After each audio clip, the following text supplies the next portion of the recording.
In this section, you will hear a conversation between two students discussing their new eating plan. First, you have some time to look at questions 1 to 5.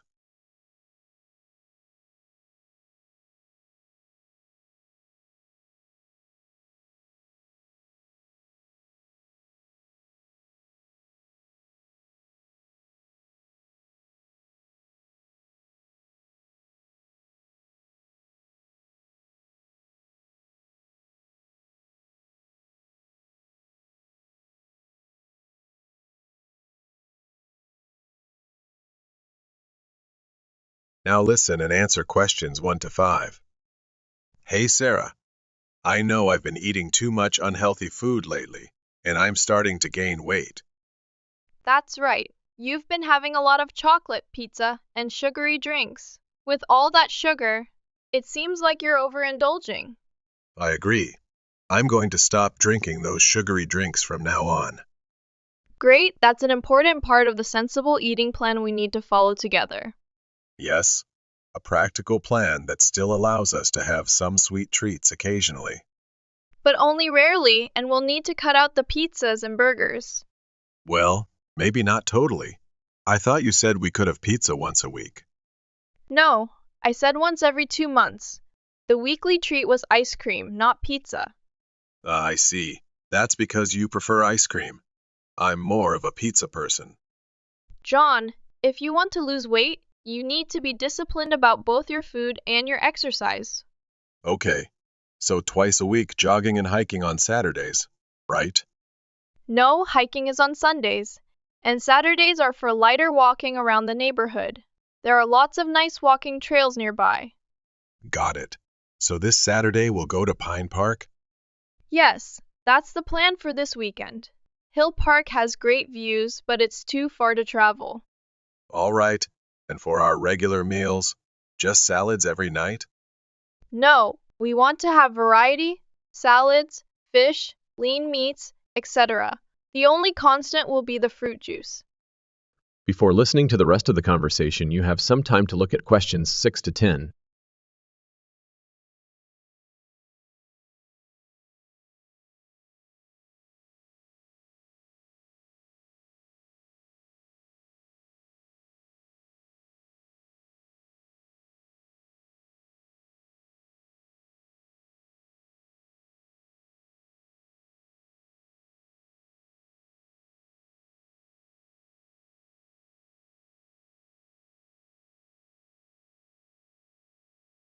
Now listen and answer questions 6 to 10.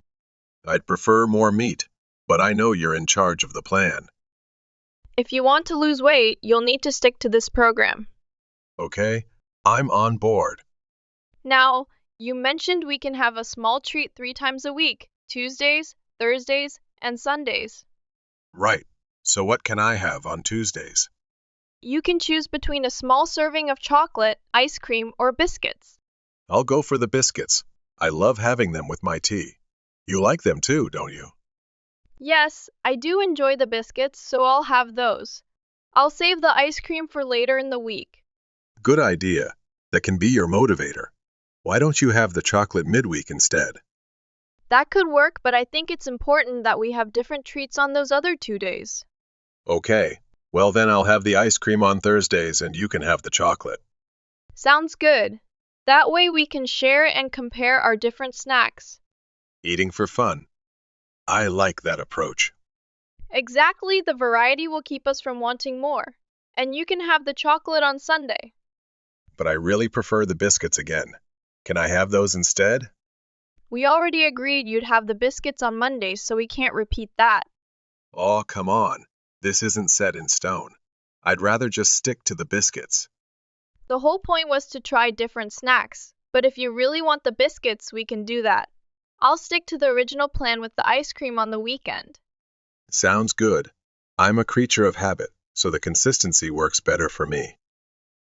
Okay, let's get started on this healthy eating plan together then. That's the end of part 1. You have half a minute to check your answers.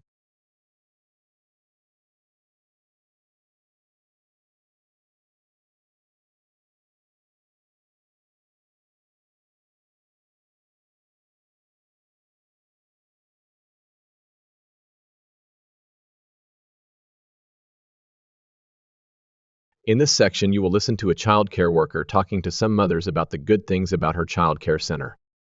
First, you will have time to look at questions 11 to 16.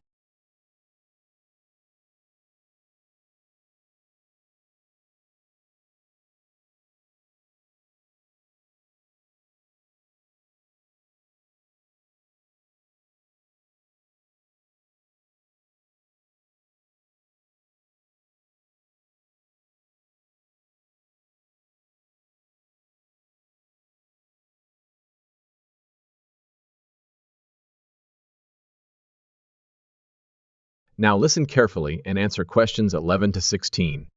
Welcome to the Stanfield Child Care Center. I know you are all new mothers, and you love your children very much. You have spent a lot of time raising them to the age of 4, and you may not want to leave them here. But let me tell you why our center is the best place for your little ones. Firstly, safety is our top priority. Every room has padded walls, not just standard painted walls.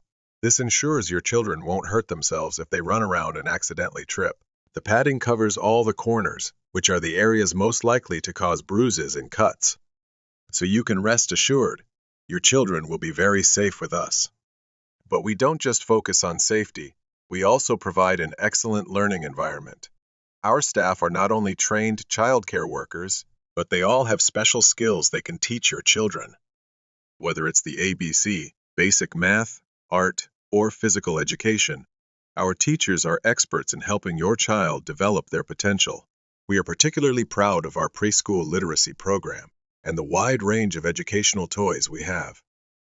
One concern many mothers have is the spread of illnesses in child care centers. We take this very seriously and have strict hygiene measures in place.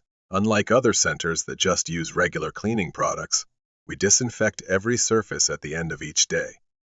We also physically check your children when they arrive and ask sick children to wear face masks to prevent the spread of germs. While this may seem strict, it's for the benefit of all the children in our care. Before you hear the rest of the discussion, you have some time to look at questions 17 to 20.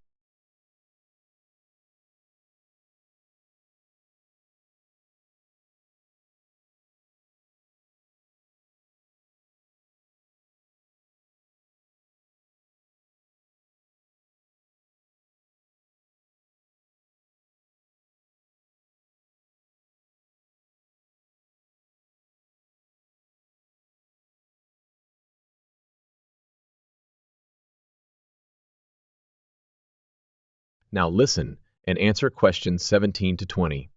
Finally, let me introduce you to our wonderful childcare officers. Susan, Andrea, Bella, Cathy, Lisa, and Liz are all fully trained and bring their own unique strengths to the team. Bella has worked here for 5 years and knows children very well, while Cathy has her own family and can provide first-hand advice. Andrea even stays overnight sometimes because this center is such a friendly and wonderful place to be. In conclusion, the Stanfield Child Care Center offers unparalleled safety, excellent learning opportunities, and a dedicated team of child care professionals. We are committed to providing the best possible care for your little ones, and we hope you'll choose us as your trusted child care provider. That's the end of part 2. You have half a minute to check your answers.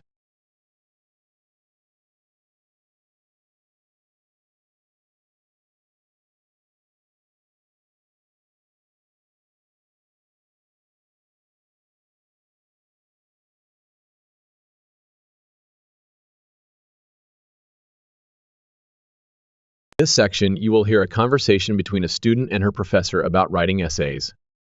First, you have some time to look at questions 21 to 25.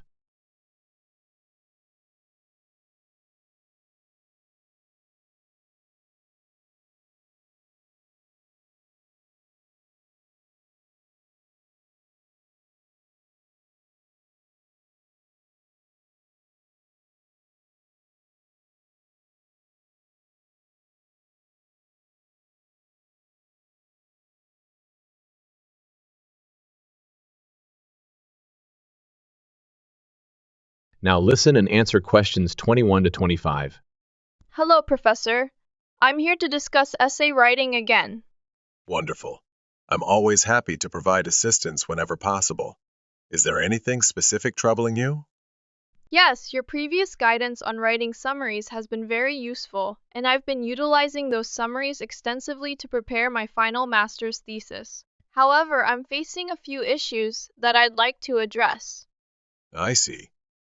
You're aiming for a strong essay and high marks, but you're unsure about the best way to get started. Correct? That's right. I'm interested in the topic of management theory, but I'm not sure how to approach it effectively. Excellent. Focusing on a topic that interests you is key. However, management theory is quite broad, so I'd suggest narrowing your focus to a specific area, such as management and cultural differences, management and motivation, or other aspects like the role of salary, group cohesion, or leadership. The idea of group cohesion in the workplace is something that has piqued my interest. That's a good starting point, but you'll need to define your thesis statement clearly. This could be an argument, a discussion of different perspectives, or a critique of existing opinions. I understand. And after developing the thesis statement, should I just start writing? Not quite. Before writing, you'll need to create an outline to ensure your essay is logical and organized. This could be in the form of a flowchart, mind map, or any other structured format that guides your progress towards your goal. Before listening to the rest of the conversation, you have some time to look at questions 26 to 30.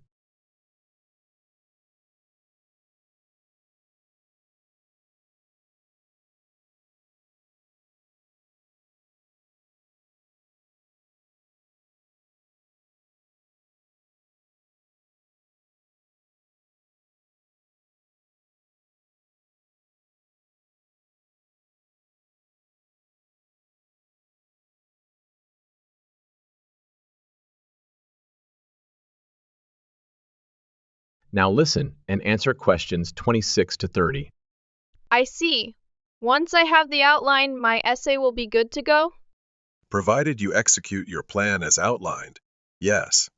But remember, the hallmark of a great essay is original thinking, not just regurgitating existing views. You'll need to support your arguments with a chain of logical reasoning and real-life examples. I have plenty of examples from my course readings that I can use. Excellent. But don't forget to properly cite those sources. Academic writing requires rigorous referencing. Understood. And in terms of the overall formatting, what guidelines should I follow? Pay attention to the university's style guide, such as margins, spacing, font, and the prescribed word count. Your essay should not only be well written but also visually appealing and adhering to the given requirements. I believe I can handle all of those elements. Thank you so much for your comprehensive guidance. You're very welcome. I'm confident that with this step-by-step approach, you'll be able to craft a strong, well-structured, and thoughtful essay. Best of luck. That's the end of part 3. You have half a minute to check your answers.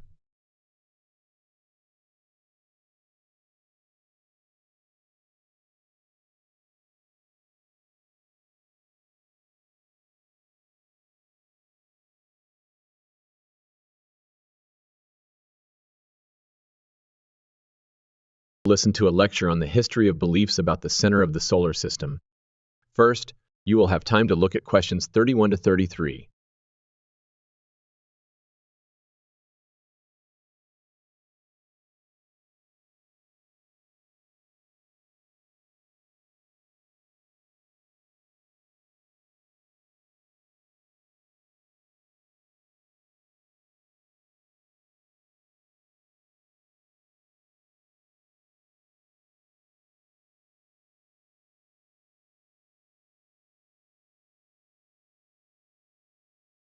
Now listen carefully and answer questions 31 to 33.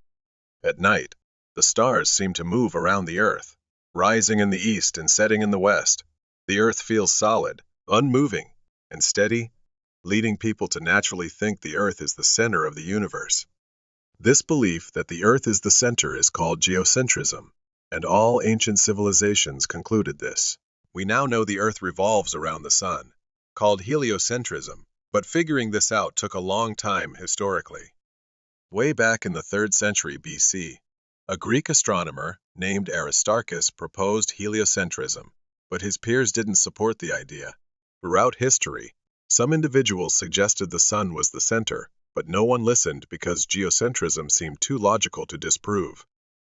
Geocentrism also aligned with the Christian Church's teachings from the Bible about the earth not moving. Anyone who disagreed risked being accused of heresy and punished severely.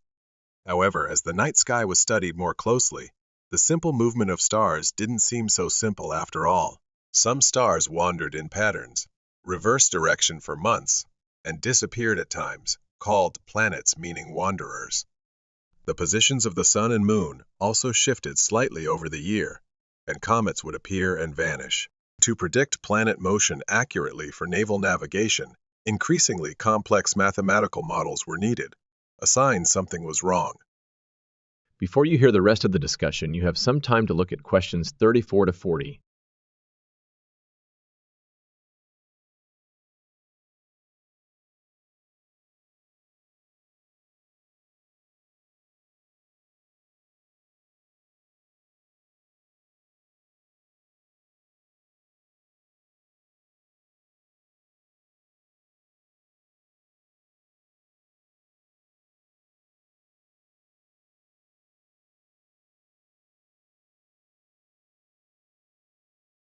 Now listen and answer questions 34 to 40. Heliocentrism needed solid mathematical proof before being accepted scientifically. In 1543, Polish astronomer Nicolaus Copernicus published the first description, sometimes called the Copernican Revolution.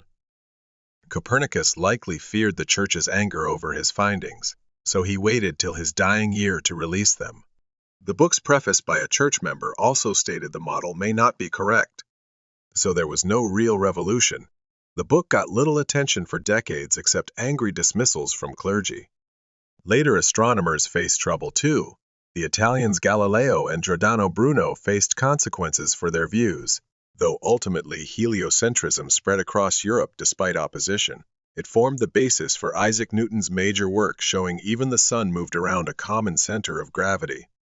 Incredibly, some still believe the Earth is the universe's center today, usually due to literal Bible interpretations leading to creationist beliefs that God created everything. Surveys show up to 10% of British, 12% of Europeans, 20% of Americans, and 25% of the Middle East think the sun revolves around the Earth. One can only imagine what Copernicus would think of this. That is the end of part 4. You will now have half a minute to check your answers.